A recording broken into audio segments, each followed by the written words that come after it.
Achievement means moving forward. And in order to move forward, you must be motivated, inspired, ambitious. You must have dreams and goals that create ambition. Good ambition, positive ambition.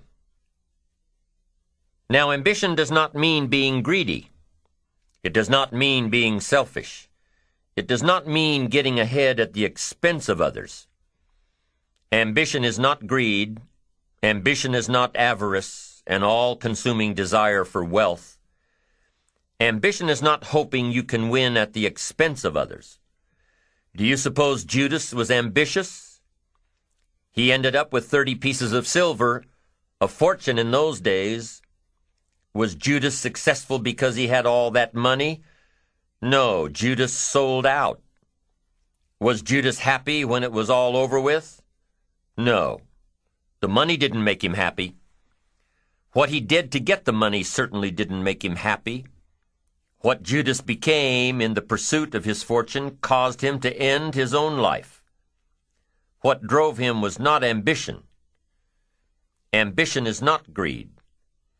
Ambition is an eager desire to achieve, an eager desire to get ahead in life, to do more for your family, to prosper in health, wealth, and relationships. Now, desire does not always translate into ambition. Desire is what you want for yourself. A bigger house, a better car, a fatter bank account, a better life. I desire to have these things. Ambition is how you get there.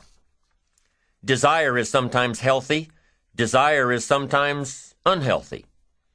Desire might say, I want the tallest building in town.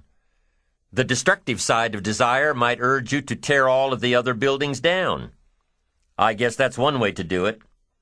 You might get away with tearing down the first one and maybe the second one. But in your desire to tear them all down, sooner or later, some guy is going to be standing out in front of his building saying, I'm on to you. Get out of here. And pretty soon you're no longer known as a builder.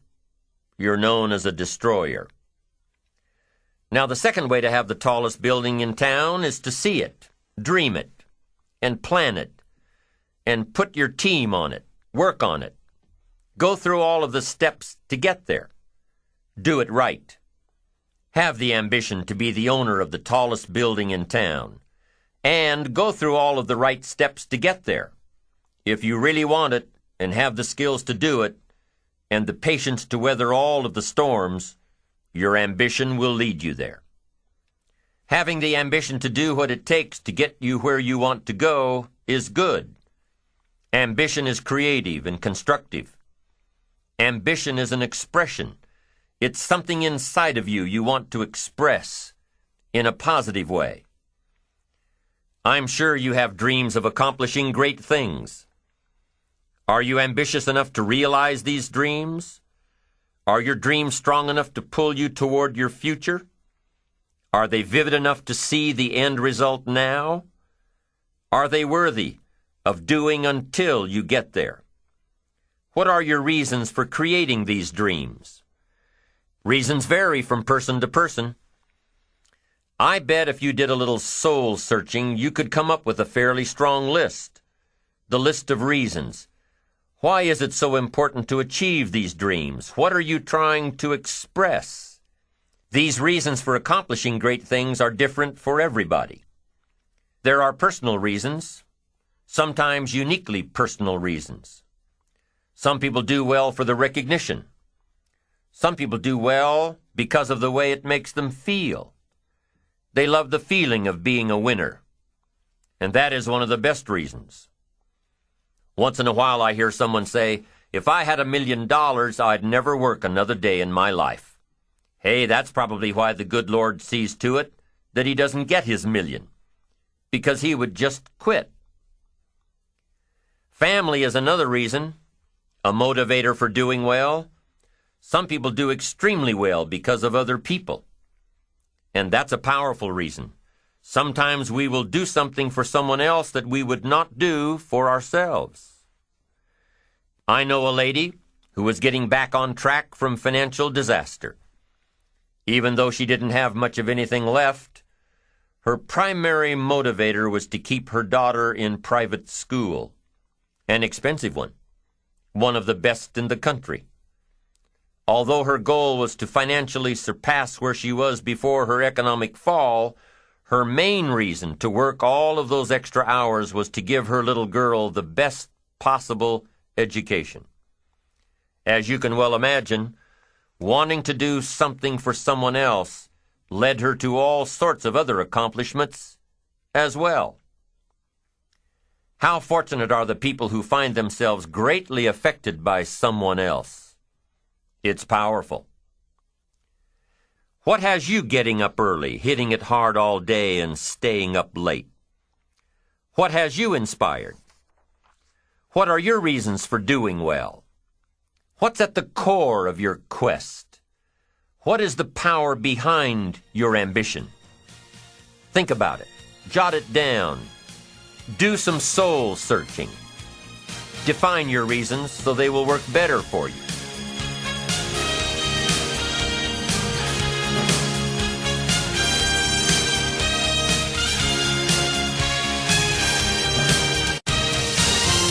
So now we have determined that it's in your best self-interest to be ambitious. Self-interest, self-preservation. As human beings, we can't help but be interested in our own self-preservation. We can't help but be self-interested. It's one of the strongest urges we have. Interested in our preservation, interested in our development, interested in our success. There's certainly nothing wrong with self-interest, but here's the clue. Self-interest must be enlightened as to what truly serves us best. When I found out that self-interest was okay, that was a big relief to me. Now, we're not talking about selfish. We're talking about self-interest. Self-interest needs to be educated, enlightened. Self-interest is willing to be benefited by service to others, not at the expense of others. Self-interest at the expense of others starts to be greed, evil, hoping you go up as someone goes down, hoping to attain while someone else loses. I win, you lose. We call that the beginnings of evil, the dark side of our nature, wishing to benefit at the expense of others. Enlightened self-interest wishes to benefit at the service of others. A friend of mine tells this little story about a person she hears from about every 3 months or so. This guy calls to solicit money for food baskets for homeless families. She's happy to give her money to them. She was unfortunately homeless for a short period of time, and she knows the position these people are in. This group is legit. She checked them out. But after the second or third time this guy called, same guy, after the second or third time he called, she started talking to him about other stuff. Turns out this guy is broke, living in a hotel, looking for any construction job he can find. Any job at all. But what's unique about this guy is that he donates 2 or 3 hours a night, every night, to call people and get money to feed the homeless. Every night, from his hotel room. Now, most people would say this guy should use those hours every night to work a second job or a third job. But while he's way down on the ladder of success, he feels it's important to help those less fortunate than he is. He has a roof over his head. He makes enough to feed himself. And my friend says that every time she talks to this guy, every 2 or 3 months, he's doing better. He's digging himself out of debt. He's starting to save money. He thinks he'll be able to move into an apartment in another month or 2. Now, recently an interesting thing happened. My friend was talking with an associate of hers. She's single, lives in a big house, needs to find a handyman to help her out on a regular basis, someone who can build an addition onto her house. So my friend told her about this guy. The only reason this guy ended up being hired was that my friend's associate was touched by his dedication to service, while he, himself, was down and out. Service. Success at the service of others. Now, this guy isn't rich by any stretch, but through my friend's network, he now has constant work, doing things around several people's houses. And now he's in a place of his own. And guess what he does every night? He's still making phone calls to get money to feed the homeless. What great character this man has. Enlightened self-interest leads to wealth. Self-preservation leads to poverty. Somebody says, well, I can't be concerned about other people. I have to pay attention to myself. Well, then you'll always have to. Somebody says, I can't be concerned about other people's bills. I've got enough worries trying to pay my own. Well, then you'll have to worry about them for the rest of your life. The best way to get that monkey off your back is to turn your attention around. Once I understood some of this stuff, I'm telling you, it revolutionized my whole life. Now, self-interest is okay, yes, but here's what self-interest must be if you truly want to be happy. It must be enlightened. It says, don't keep your attention on yourself if you want your life to work out well. Turn your attention to others. In your own self-interest, be enlightened. Truly act in your own self-interest by making an investment in service to others. Next, if you wish to receive, now there's nothing wrong with wishing to receive. It's part of self-interest. But here's the enlightened part. If you wish to receive, you must give. Some people say, if you give, it's gone. No. Not if you're educated. If you're stupid, yes, it's gone. But if you're enlightened, chances are, if you give, you've invested. And what do we expect an investment to do? Return. Get back what you put out? No. We expect it to return multiplied. Bigger. Greater. Better. My father taught me way back, son, always do more than what you get paid for. Now, some individuals might argue with that. They'd say, no, you're going to mess up the whole program. I know they're wrong. In my own self-interest, I did what my father taught me, to always do more than I got paid for. Why? To make an investment in my future. Do more than you get paid for to make an investment in your future, and it's paid off for me. If you're wanting that big promotion, are you going to go up to your boss and say, just give it to me? I'll work harder if you just give me that promotion. No, it doesn't work that way. You've got to do more in your current position so that you get noticed, so you stand out from everybody else. So the boss says, hey, we've got this position opening up, and I think we should give it to Nancy. She does so much more than we expect. Just imagine what she'll do if we give her this promotion. You've got to do more than you're paid for. You've got to. It's an investment in your future. It's one thing to make a sale. I'm telling you, if you make a sale, you'll make a living. If you go beyond making the sale and serve people by keeping in touch, calling them before they call you, writing a thank you note, sales will lead to multiple sales. You can make a fortune if the customer is well taken care of. People who are well taken care of will open doors you can't get through by yourself. All of us have found ways to make a living. What got interesting for me early on was to figure out ways to make a fortune. You'd say, well, Mr. Rohn, how would I deserve to make a fortune? It's easy. Render fortunes of service. People will do things you cannot believe for people who give them good service. Here's one of the greatest gifts you can give anybody, the gift of attention. In return, they will do extraordinary things for your career, take you by the hand, and lead you to more people than you could meet by yourself. Always do more than you get paid for. Next, in enlightened self-interest, life responds to deserve, not need. Life responds to deserve, not need. Life was not designed to give us what we need. Life was designed to give us what we deserve. What we deserve. Once you understand that little life principle in your own self-interest, I'm telling you, it's life-changing. The ancient law does not go like this.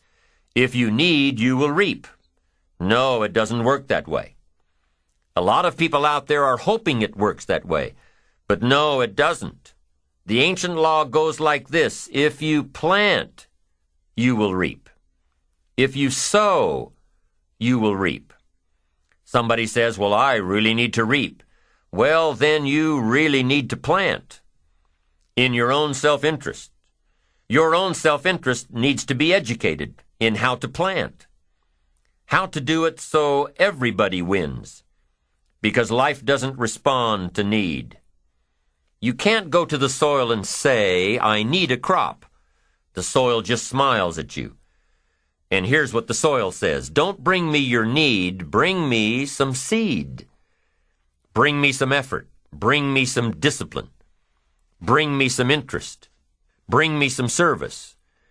Bring me these things, and I'll return to you multiplied by 2 times, 5 times, 10 times. You can't come with need. You've got to come with seed. You've got to come with willingness. You've got to come with skills. You've got to be willing to learn, willing to change, willing to grow, willing to put yourself out, willing to stand up to the bad weather, willing to pull out the weeds, willing to nurture. That's the only way you get a return. Once you understand these principles, self-interest now truly becomes an exciting challenge, making sure everybody wins. Enlightened self-interest makes sure that everybody wins. Now here's another one. If you want to find, you must search. And if you search, you will find. In order to find, you must search. You must go to church. You must go to the seminar. You must go to the library. You've got to go to the bookstore. You've got to go to the class. You've got to go to the training. You've got to go searching. Why? If you search, you will find. You'll find ideas. You'll find inspiration. You'll find hope. You'll find contacts. But you've got to be out there, on the search, on the look. Life reserves its treasures for those who deserve it, not those who need it. Enlightened self-interest, giving so that you will receive, searching so that you will find, making sure that everybody wins all the way around. Enlightened self-interest needs to be educated. Enlightened self-interest says, I will learn that life is not just the passing of time. I will learn that life is the collection of experiences, ups and downs, highs and lows, laughter and tears. You must decide to act. You must have the discipline to act. Now here's what's important about discipline. One discipline affects another discipline. All disciplines affect each other. In fact, here's a good philosophical phrase. Everything affects everything else. Nothing stands alone. Don't be naive and say, this doesn't matter. Of course it matters. It all matters. Some things may matter more than others, but everything matters. If you'd rather sleep in than go for a walk around the neighborhood, pretty soon it will matter. If you'd rather spend your money instead of saving it, pretty soon it will matter. If you'd rather put off a letter to an old friend instead of corresponding regularly, pretty soon it will matter. If you'd rather work late every night instead of going home and spending time with your family, pretty soon it will matter. It all matters. Every letdown affects the rest. If you won't walk around the block, you probably won't eat right. And you probably won't buy the books and you probably won't attend the seminars, and you probably won't spend your money wisely. And after years of this, it all adds up. So the key to reversing this process is to start picking up the disciplines. It does matter. It all matters. Now, here's the positive side. Every new discipline affects the rest. Every new discipline makes a difference. That's why action is so important. The smallest action, the least action, the action that you won't think will matter, it all matters. Take it. Because when you start accomplishing and the value starts to return, you'll find inspiration to do the next one and the next one and the next one. If you start walking around the block, it'll inspire you to start eating right. You start eating right, it'll inspire you to get a book. You get a book, and it'll inspire you to get a journal.